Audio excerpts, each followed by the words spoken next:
Let's go take another question now. A question from Alex Klinger, please. Alex Klinger. Do you think Israel was justified in bombing Gaza after months of rocket attacks on Israeli civilians? Do you think Israel was justified in bombing Gaza after months of rocket attacks on Israeli civilians? Charles Kennedy. Well, I think the line the British government have taken has been the correct one in this. I agree with it, which is that Israel has got a right to defend itself. And I've listened to a lot of Israeli spokespeople, as we all have in our televisions and radios over the last period, pointing out that if our society, our country, was suffering an external threat of this type, well, you can imagine the discussion in a programme like this. There would be an overwhelming public clamour to know why the government of the day wasn't doing something about it.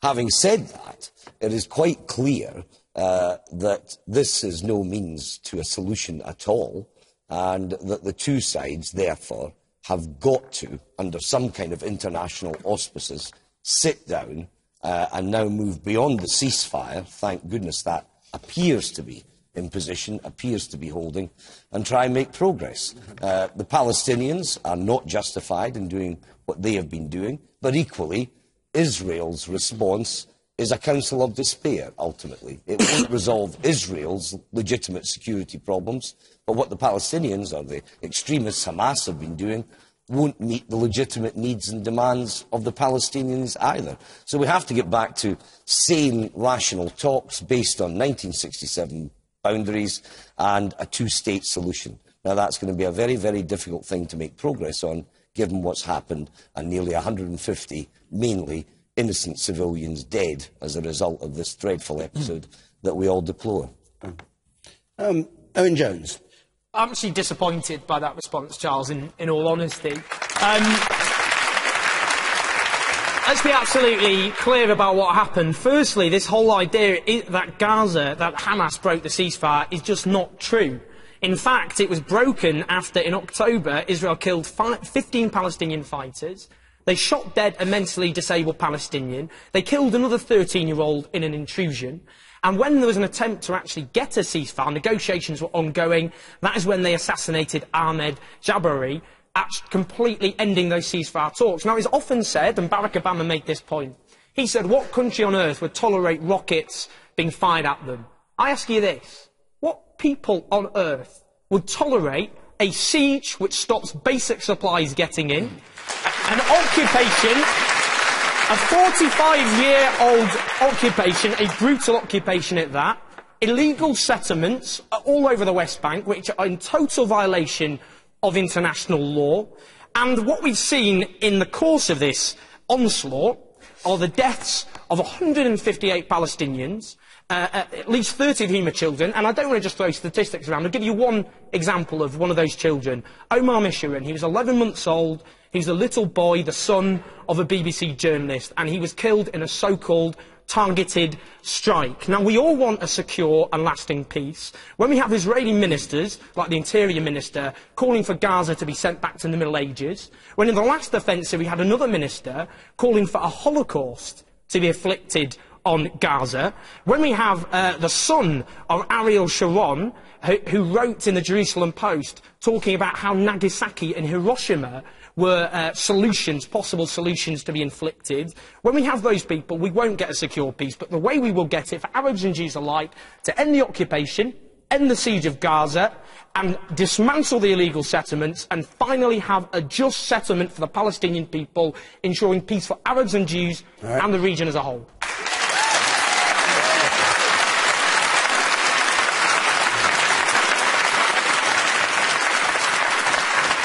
You, sir. I think part of the problem is that people like Owen should actually keep their nose out of something that they have no intimate knowledge of, and that they jump on the bandwagon of this anti-American, ultra-left Israel bashing that is fashionable at the moment.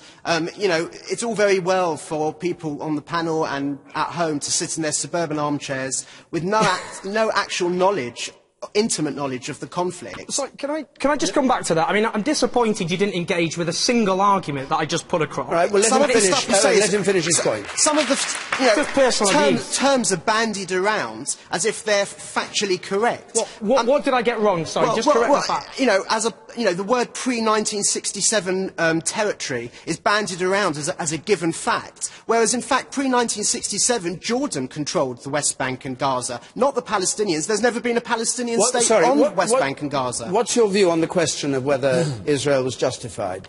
I think civilian life is regrettable, and I think, I'm not a person who wholeheartedly agrees with the policies of every Israeli government, but I think that there's a lack of understanding by a lot of people in Britain and in the West generally of the situation that Israel faces when they have no actual knowledge of the history and the complexity of the conflict. And you, sir, up there. I think that gentleman is completely ignorant. He hasn't answered a single question that Owen put to him. Okay.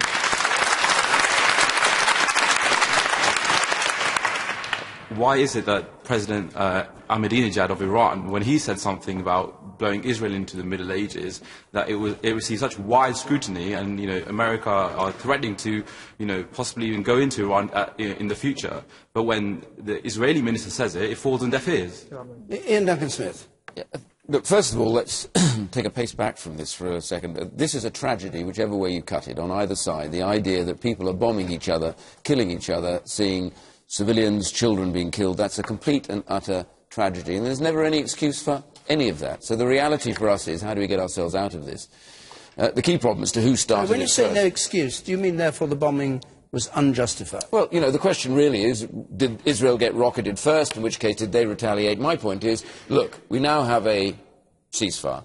The real hope for us, and this is the real problem, in fact, is that the West, America, us, Europe, we took a pace back. For the last couple of years, 2 or 3 years, we've done nothing about the Middle East. Let's be honest, we got completely fixated on the Arab Spring, and we completely forgot that at the heart of this still lies a very, very deep problem between Palestine and Israel. Hamas in the Gaza Strip refused point blank to acknowledge Israel's right to exist. Israel refused to deal with them in Gaza until they do that, and also until they take responsibility for the rockets, etc. So each has taken deeper and deeper entrenched positions. So my point really is here, one thing that may well come out of this, which is really important.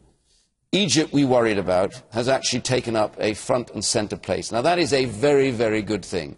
Some leadership from the President of Egypt has got this thing rolling again. We've got, actually, intriguingly, Israel and Hamas having in a peculiar way to recognise each other by both, on the one hand, agreeing to take responsibility for the rocket attacks, and on the other side, agreeing to open the borders. That actually may be the beginning of a start of a change. And we should actually pledge ourselves in the West, with America and the American President, to get behind this and now really find a solution to the two-state problem and get both sides talking to each other, agreeing to acknowledge that each has the right to exist, and basically saying, now's the time to settle this. Otherwise, this could end up further bloodshed and further terror. Yes, you in the second row. Then I've gone. Yes. Yes, sir. Is it up to Israel and Palestine to determine whether Palestine has statehood? Is it up to Israel and Palestine to determine? Yeah. In what sense? Doesn't it go through the UN? Yvette Cooper. Yeah, I think this is a very important point, because I agree with a lot of the points that Ian has made about the tragedy that has been unfolding and the importance now of having a ceasefire. But a ceasefire is not a peace process. And we have got to have a peace process. There is no military solution that is going to work here, given the history of what has happened in Israel and Palestine, but also the importance of us getting towards a two-state solution and having a meaningful set of negotiations to do that.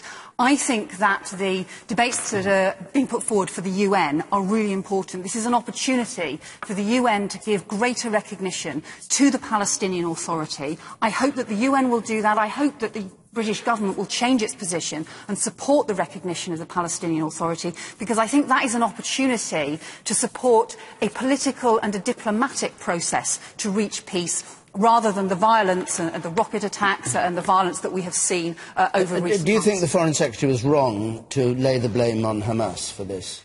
I think that the danger, I mean, look, the immediate trigger of what happened, obviously, was about the rocket attacks on Israel. And, of course, you know, Israelis should be able to live in security and not have to endure the fear from rocket attacks. On the other hand, I think the wider cause, we have to accept the wider cause of what's been happening in the last few weeks has been the failure to have a proper peace process, the failure to have a long-term, sustained negotiation towards a two-state solution, the failure to see progress for the inaction against the illegal settlements that have been taking place, as well as the wider issues and the long-term commitment. We haven't, as a United Nations, taken this seriously enough. That's our opportunity to do so now. Okay. The woman in the fourth row there. I wonder that, given that there are now over 500,000 Israelis living within the West Bank, whether anyone on the panel actually still believes that the two-state solution is viable. Why? I mean, is it time to have a debate about a different type of solution? Deborah Meaden. I want to go back to, I mean, something the gentleman said over there. The truth of the matter is that I don't live there, and I don't know. I can form opinions reading through the news. Who started this? Who caused it? You know, whose fault it was? Trust me, we will never ever understand that. We are in a cycle that has to be broken. I'm absolutely right. It's not going to be a military answer to this. But I think what the ceasefire has done is it's hopefully created space so that you don't have to have these debates in this state of high tension. That actually it says, right, everybody stop for a minute. Because trying to get back to, actually, I suspect we were pretty guilty of causing all of this at some point, you know, so it's not about who caused all of this. Now, if people can get their mind wrapped around that, there is no, because I can promise you that for every reason, that's why we bombed, yeah, but we did that because this could go on back for the last 100 years. Until we get our mind wrapped around the fact that it cannot be a military solution. There has to be an end to the blockades. The whole rhetoric needs to be, you know, people being able to pass in and out of that country. They need to be able to trade. And until we get our minds wrapped around that, there will be no solution. The crucial point you're making is about the existence of those settlements. And I have to say, what other country on earth would be allowed to flout international law in the way that Israel has done for decades? Well, answer her question. Her question. Well, the key point there... You heard what she said, which was that the number of people who have now settled on the West Bank make the two-state solution practically impossible. There are two possible solutions. One is to have a federal solution where you have equal rights for both Arabs and Jews. That seems to many people obviously far-fetched, but they did say that about South Africa back in the day. Otherwise, you have to dismantle the settlements, enforce international law. But what has to happen, because the point is Britain supports, as other Western countries do, they've supported and armed Israel to the teeth. They're not acting as honest brokers. They have to use their pressure to force Israel to give in and give justice to the Palestinian people. Owen, thank you. I'm going to take a couple more points from the audience, then we'll move on. Person up there in the back row. What frustrates me about this conversation is the only reason that we're having it is because rockets were fired. What about, I mean, I'm not saying I'm an expert, but I've spent time volunteering in the West Bank in UN schools. And what I've seen there is children growing up in an environment where they don't get taught politics. When they draw pictures of their homes, they draw pictures of soldiers, and they see their brothers at night getting imprisoned, taken and put into prison. What are these children growing up understanding? What do we have for the future? Okay. Thank you.